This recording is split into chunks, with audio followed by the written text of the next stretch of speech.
नमस्कार दोस्तों, आप सबका बहुत बहुत स्वागत है आपके अपने YouTube चैनल गणेशाय वर्ल्ड में। दोस्तों, आज हम मनोवैज्ञानिकों की सीरीज़ को आगे बढ़ाते हुए आज की वीडियो में हम पढ़ेंगे इवान पेट्रोविच पावलोव। जी हाँ दोस्तों, इवान पेट्रोविच पावलोव जो पावलोव हैं, इनका पूरा नाम है IP पावलोव या इवान पेट्रोविच पावलोव। दोस्तों, आज हम इसमें पावलोव के बारे में सब कुछ चीज़ें एक एक पॉइंट बेसिक से पढ़ेंगे और जहाँ ट्रिक की अप्लाई होगा वहाँ पर हम ट्रिक भी अप्लाई करेंगे। तो दोस्तों, बस आज की वीडियो देखने के बाद आपको हमेशा ऐसा नहीं लगेगा कि हमारा जो पावलोव है, पावलोव से क्वेश्चन छूट रहा है। प्रत्येक क्वेश्चन आपसे बनेगा, है ना। तो बस दोस्तों, आप वीडियो को अच्छा देखिए, अच्छे से देखिए, कहीं भी आप स्किप नहीं करेंगे, है ना। तो आइए इसको स्टार्ट करते हैं और देखते हैं, है ना। तो दोस्तों, सबसे पहले हम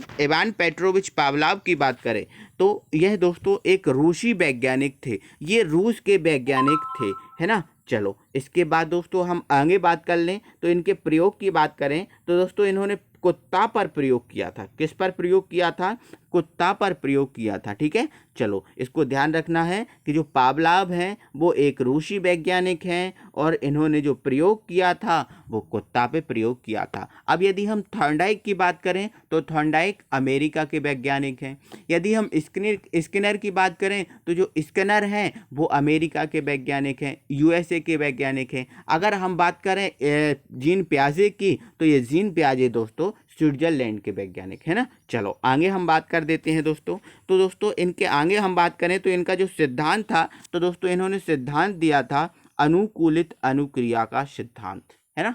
इन्होंने अनुकूलित अनुक्रिया का सिद्धांत दिया था और ये सिद्धांत 1904 में दिया था इन्होंने। इसीलिए सन 1904 में इन्हें नोबेल पुरस्कार द्वारा पुरस्कृत किया गया था। ये बात याद रखना कि इवान पेट्रोविच पावलोव को पुरस्कृत कब किया गया था, नोबेल पुरस्कार से पुरस्कृत कब किया गया था, तो वो कब किया गया था? 1904 में, ठीक है। अब इस सिद्धांत के बारे में दोस्तों हम आगे और भी बात करने वाले हैं। इस सिद्धांत के क्या उपनाम रहे हैं, क्या क्या चीज़ें, उसके बारे में हम और भी बात करेंगे। लेकिन उससे पहले कुछ मैं आपको इम्पोर्टेंट चीज़ें दिखाने वाला हूँ, है ना। तो वो इम्पोर्टेंट चीज़ क्या है उसको समझ लो। तो वो दोस्तों ये है कि आपको एक हमेशा याद रखना है, हमेशा दोस्तों, एक मिनट दोस्तों, थोड़ा सा मैं इसको साइलेंट करके रख दूं। चलो, ये साइलेंट हो गया, है ना। तो दोस्तों एक बात आपको हमेशा याद रखना है कि जो अनुक्रिया द्वारा उद्दीपन प्राप्त करने की जो क्रिया होती है, क्या? अनुक्रिया द्वारा मतलब क्रिया द्वारा, उद्दीपक मतलब लक्ष्य, एम, लक्ष्य या एम होता है उद्दीपक, है ना। तो अनुक्रिया द्वारा उद्दीपक प्राप्त करने की जो क्रिया होती है उस क्रिया को हम क्या बोलते हैं? अनुबंधन बोलते हैं। तो ये क्वेश्चन आपका दोस्तों कई बार एग्जाम में आ चुका है और आता रहता है, क्या कि अनुक्रिया द्वारा उद्दीपक प्राप्त करने की क्रिया को क्या कहते हैं। ये क्वेश्चन आपको ऑप्शन में दे देता है। तो एक ऑप्शन अनुबंधन भी रहता है, तो अनुबंधन आपका राइट रहेगा। चलो, इसके बाद दोस्तों ये चीज़ भी आपको इम्पोर्टेंट है और एग्जाम में आती रहती है, वो क्या है? अनुबंधन के जनक कौन है? अनुबंधन के जनक कौन है? तो अनुबंधन के जनक दोस्तों जो हैं वो पावलोव हैं। कौन है? पावलोव। अनुबंधन के जनक कौन है? पावलोव। तो इस चीज़ को भी आपको याद रखना है ना। चलो, इसके बाद दोस्तों ये तो पता ही है कि ये रूसी वैज्ञानिक हैं और आपको ये भी याद रखना है कि इनको 1904 में नोबेल पुरस्कार दिया गया था। और नोबेल पुरस्कार क्यों दिया गया था? नोबेल पुरस्कार इसलिए दिया गया था कि इन्होंने जो सिद्धांत दिया था अनुकूलित अनुक्रिया का सिद्धांत, इसी सिद्धांत के ऊपर इन्हें नोबेल पुरस्कार से पुरस्कृत किया गया था, ठीक है। चलो, इसके बाद एक इम्पोर्टेंट पॉइंट ये भी है दोस्तों कि इन्होंने कुत्ते पर तो प्रयोग किया, लेकिन कुत्ते की पाचन क्रिया पर इन्होंने प्रयोग किया, है ना। कि कुत्ते में जो भोजन होता है उसका पाचन कैसे होता है, उस प्रक्रिया पर इन्होंने क्या किया? अध्ययन किया। तो इन इम्पोर्टेंट पॉइंटों को दोस्तों आप याद रखना, चाहे तो आप इसका स्क्रीनशॉट भी ले सकते हैं। चलो, आगे बढ़ जाते हैं। तो दोस्तों अब मैं आपका इसको प्रयोग बताता हूं कि इन्होंने जो प्रयोग किया है वो प्रयोग कैसे किया, किस प्रकार से किया, है ना। तो दोस्तों क्या हुआ, इन्होंने जो कुत्ता था, जैसे मान के चलते, पहले इसको मैं समझाता हूँ, चलो इसमें ही बताता हूँ, है ना दोस्तों। एक जो इन्होंने, आपको पता है कुत्ते पर प्रयोग को तो किया ही है ना।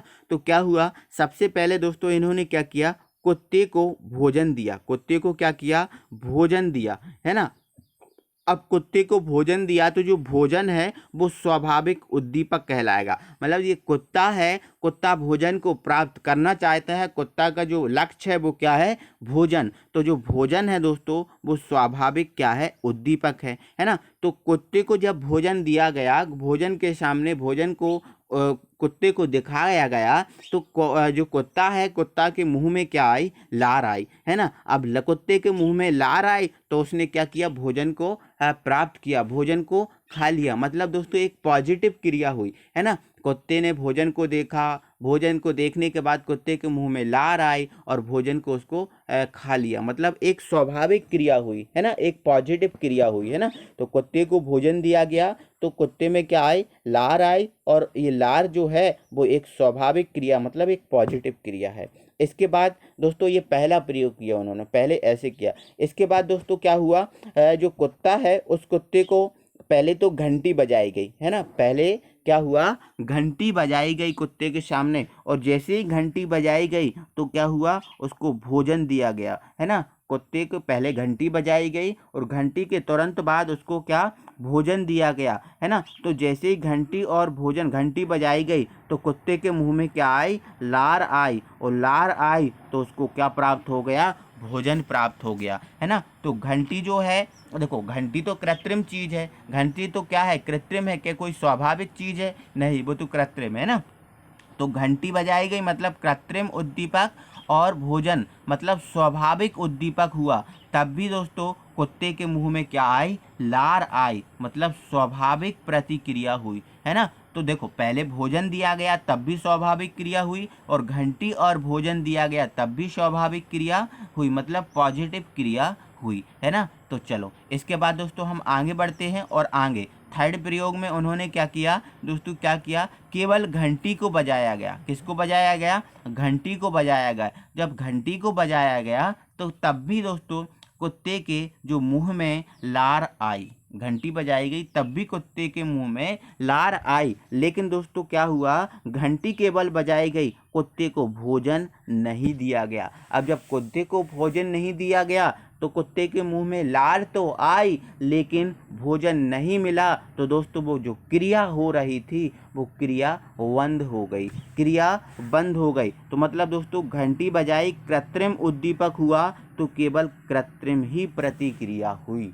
आपको ध्यान रखना दोस्तों, एग्जाम में कैसे पूछ लेता है वो देखो, कैसे पूछता है तो उस चीज़ को मैं आपको क्लियर कर रहा हूँ, है ना। तो कैसे पूछता है वो बता रहा हूँ। जब स्वाभाविक पावलाव के नियम अनुसार जब स्वाभाविक उद्दीपक होता है, स्वाभाविक उद्दीपक होता है तो प्रतिक्रिया कैसी होती है, तो आपका आंसर रहेगा स्वाभाविक प्रतिक्रिया, है ना। जब आपको क्वेश्चन ऐसे भी पूछ लेता है, जब कृत्रिम उद्दीपक और स्वाभाविक उद्दीपक होता है तो प्रतिक्रिया कैसी होती है, तो आपका आंसर रहेगा स्वाभाविक प्रतिक्रिया, है ना। और जब ऐसे पूछ लेता है कि जब कृत्रिम उद्दीपक होता है तो प्रतिक्रिया कैसी होती है, तो केवल कृत्रिम प्रतिक्रिया ही होती है ना। तो इन चीज को याद रखना।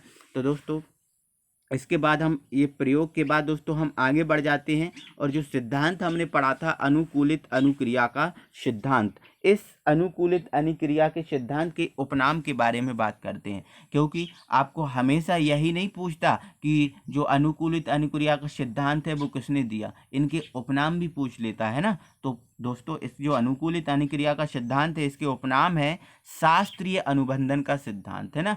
तो इसका उपनाम क्या है, शास्त्रीय अनुबंधन का सिद्धांत, है ना, क्लासिकल सिद्धांत, है ना, यह क्लासिकल अनुबंधन का सिद्धांत, ये अनुकूलित अनुक्रिया के सिद्धांत के ही उपनाम है, ठीक है। नेक्स्ट है हमारा अनुबंधित अनुक्रिया का सिद्धांत, नेक्स्ट है हमारा संबंध प्रतिक्रिया का सिद्धांत, और अस्वाभाविक सॉरी दोस्तों, यहाँ पर स्वाभाविक है ना, ये आ को हटा देना, स्वाभाविक अनुक्रिया का सिद्धांत, है ना।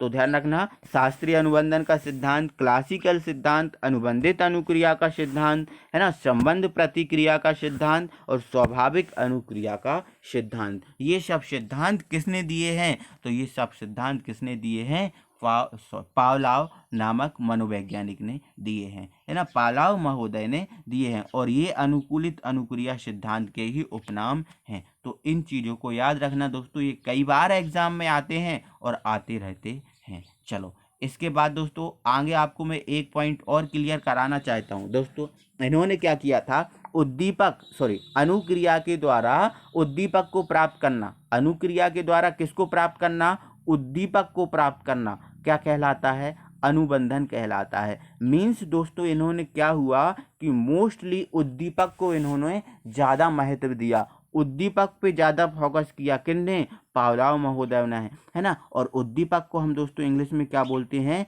स्टिमुलस बोलते हैं। क्या बोलते हैं? स्टिमुलस बोलते हैं। तो स्टिमुलस फॉर एस, या फिर एस फॉर क्या होता है? स्टिमुलस। तो एक पॉइंट आपको याद रखना है कि जो एस थ्योरी है वो एस थ्योरी किसने दी है? पावलोव महोदय ने। ठीक है, इस पॉइंट को आप दोस्तों हमेशा याद रखना कि एस थ्योरी किसने दी है? पावलोव महोदय ने दी है। अब दोस्तों आर थ्योरी की बात करें तो आर थ्योरी किसने दी है?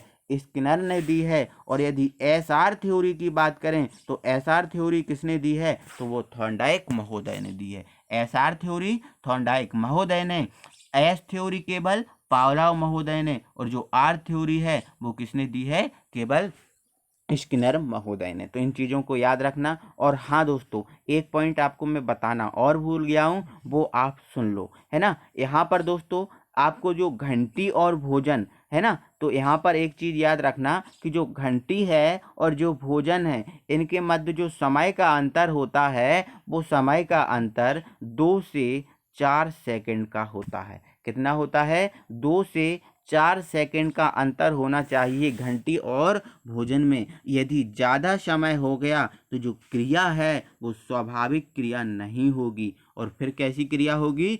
कृत्रिम प्रतिक्रिया होगी। तो एक पॉइंट आपको याद रखना है कि घंटी और भोजन के मध्य जो समय अंतराल है वो कितना होना चाहिए? 2 से 4 सेकंड का। ठीक है, चलो इसके बाद हम आगे बढ़ते हैं और दोस्तों हमने प्रयोग देख लिया, इनका जो सिद्धांत था इसके उपनाम देख लिए। और दोस्तों हाँ, यदि दोस्तों आपको अच्छा लग रहा है, वीडियो मज़ा आ रहा है, तो दोस्तों प्लीज़ वीडियो को लाइक कीजिए, है ना, चैनल को सब्सक्राइब कीजिए, है ना, और अपने दोस्तों लोगों को भी शेयर कीजिए ताकि उनका भी फायदा हो, है ना। तो दोस्तों अब हम देख लेते हैं का जो इनका सिद्धांत है, इनके सिद्धांत का शैक्षिक महत्व क्या है, हमारे जो क्लास में हम जो पढ़ाते हैं उसमें क्या महत्व है ना, तो उसको समझिए आप, है ना। तो दोस्तों शिक्षा, जो शिक्षक होता है उस शिक्षक को विषय वस्तु के प्रति अनुबंधन कराना चाहिए। मतलब दोस्तों एक संबंध करा के सिखाना चाहिए, है ना। शिक्षक को जो बच्चे होते हैं उनको एक संबंध करा के, संबंध स्थापित करा के समझाना चाहिए, चीज़ों को एक दूसरे से रिलेट करके समझाना चाहिए कि यार इससे संबंधित ये है। तो पहले देखो, है ना, जैसे आप गिनती की बात करें, है ना, जैसे आप टेबल की बात करो, तो ऐसा नहीं करना चाहिए सबसे पहले आपको 12 की टेबल सिखा दी, फिर 11 की सिखा दी, फिर 10 की सिखा दी, ऐसा नहीं करना चाहिए। इनको एक क्रम से सिखाना चाहिए, पहले 2 की टेबल सिखा दी, फिर 3 की टेबल सिखा दी, 4 की टेबल सिखा दी, एक क्रम से समझाना चाहिए, एक दूसरे से चीज़ों को रिलेट करके समझाना चाहिए। ठीक है, चलो, है ना। तो इसको ध्यान रखना है कि विषय वस्तु के प्रति अनुबंधन मतलब संबंध होना चाहिए। इसके बाद दोस्तों इसका जो सिद्धांत है, इस सिद्धांत द्वारा बुरी आदतों, भय इत्यादि से छुटकारा मिलता है ना। तो इस सिद्धांत के एग्जाम में आपको कैसे पूछ लेता है, एग्जाम में आपसे पूछ लेता है किस सिद्धांत की सहायता से छात्रों में बुरी आदतें, भय इत्यादि से छुटकारा मिलता है। तो किस सिद्धांत से, है ना, तो पावलोव के सिद्धांत से। किसके सिद्धांत से? पावलोव के सिद्धांत से, है ना। बच्चों में अनुशासन लाया जा सकता है, इस सिद्धांत के द्वारा क्या बच्चों में अनुशासन लाया जा सकता है, बच्चों को अनुशासित किया जा सकता है ना, ये ध्यान रखना है। तो एग्जाम में यही पूछ लेता है कि किस सिद्धांत के द्वारा बच्चों को अनुशासित किया जा सकता है, तो पावलोव, है ना। अच्छी आदतों का निर्माण किया जा सकता है समाजीकरण में, है ना, तो ये सिद्धांत दोस्तों समाजीकरण में, बच्चों के समाजीकरण विकसित करने में, समाज में विकसित करने में दोस्तों ये जो सिद्धांत है वो सहायक होता है। तो दोस्तों इन पॉइंटों को आप बड़ी इम्पोर्टेंट और आसानी से याद रख सकते हो, कोई डिफ़िकल्ट चीज़ें ये नहीं हैं। और दोस्तों बस 14 मिनट की वीडियो है, आपको कोई बड़ी वीडियो नहीं है, बस 14 मिनट हमारे और पूरा सिद्धांत, प्रत्येक क्वेश्चन आपका, है ना। तो दोस्तों आई होप कि आपको अच्छा लगा होगा, मज़ा आया होगा। तो दोस्तों आप वीडियो को लाइक कीजिए। अब और अभी तक आपने हमारे चैनल गणेशा वर्ल्ड को सब्सक्राइब नहीं किया है तो प्लीज़ चैनल को सब्सक्राइब कर लें और बेल आइकन को प्रेस कर लें और अपने दोस्तों लोगों को भी शेयर कर दें ताकि उनका भी फ़ायदा हो। अगली वीडियो में दोस्तों हम फिर मिलते हैं, तब तक के लिए थैंक यू वेरी मच।